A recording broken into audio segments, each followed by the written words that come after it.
Mais je ne comprends pas. Les objectifs ne sont pas clairs du tout. Comment je suis supposée atteindre ça? OK, l'évaluation de performance. Avouons-le, juste le mot peut faire monter un petit peu le stress. Hein? On s'attend toujours au meilleur, on se prépare pour le pire, puis on espère surtout, ne pas être surpris. Mais et si on pouvait éliminer complètement, mais complètement, l'élément de surprise? Ben, c'est exactement de ça qu'on va jaser aujourd'hui. Pour se lancer, il y a cette citation de Donald Fleming, le président de M3600 Leader, qui met vraiment le doigt sur le bobo. Il dit « La surprise est l'ennemi de la confiance. La clarté crée la liberté. » Wow! Ça résume parfaitement la philosophie derrière notre discussion. La surprise contre la confiance. C'est vraiment un conflit qui est au cœur de la gestion moderne.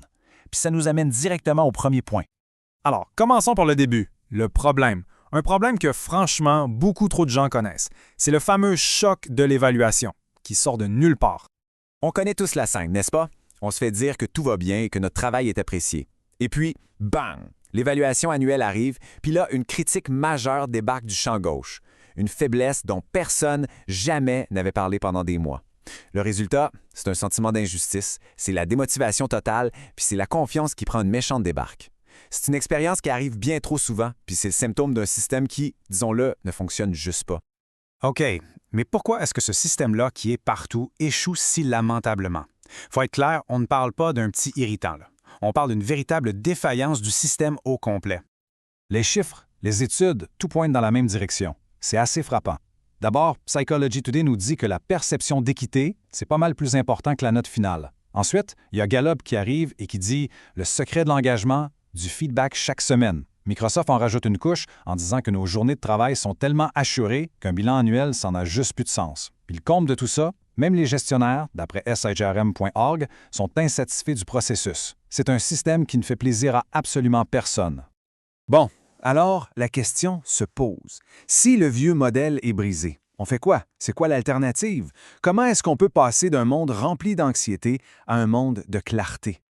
Et la réponse, ce n'est pas un autre formulaire à remplir ou une nouvelle grosse rencontre annuelle. Non, c'est un vrai changement de philosophie. La solution, c'est d'instaurer ce qu'on appelle un rythme de clarté.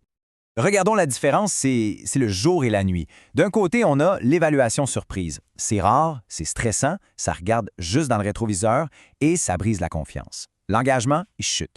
De l'autre côté, on a le feedback en continu. C'est fréquent, c'est court, ça fait partie du quotidien. C'est spécifique, puis ça regarde vers l'avant.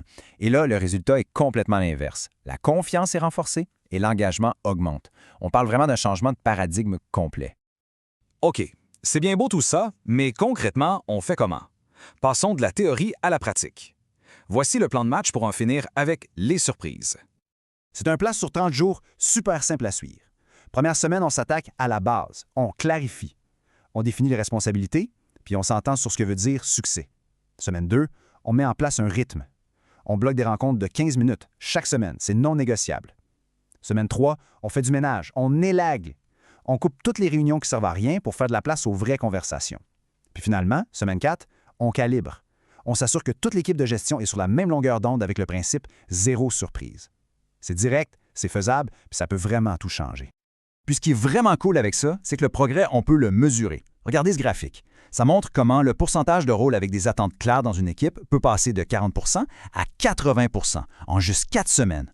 On prend un concept qui semble abstrait, la clarté, et on le transforme en quelque chose de concret, de visible. C'est super motivant. Finalement, derrière le système, derrière le plan, il y a une qualité humaine qui est essentielle. Le coach exécutif Pascal Dubois le résume parfaitement. Le courage managérial, c'est dire les choses tôt avec bienveillance. C'est ça la clé, avoir le courage de parler, mais de le faire avec empathie et respect avant que les petites choses deviennent des gros problèmes. Donc, on voit bien que ce n'est pas juste une nouvelle technique de gestion, là. C'est beaucoup plus profond que ça. On parle de redéfinir la base, la fondation même d'une organisation qui est saine et qui performe. Cette fondation-là, c'est la confiance. Le point le plus important à retenir, c'est celui-ci. La confiance, ça ne se bâtit pas pendant une grande soirée d'évaluation une fois par année. Pas du tout. Ça se bâtit dans les petites conversations réelles, semaine après semaine. C'est comme un muscle, ça se renforce avec de la constance. Et cette approche, ce n'est pas juste une belle idée en l'air. C'est vraiment au cœur du système d'M360. C'est une méthode qui a été bâtie et perfectionnée avec plus de 15 ans d'expérience sur le terrain, à aider des leaders et des gestionnaires à bâtir des équipes vraiment solides. Puis l'impact, il est quantifiable. On parle d'un taux de satisfaction client de 99 %. C'est énorme.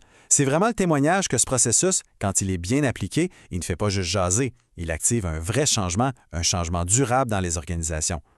C'est là que réside toute la différence. C'est la philosophie de M360. On n'est pas là pour éduquer, on est là pour activer.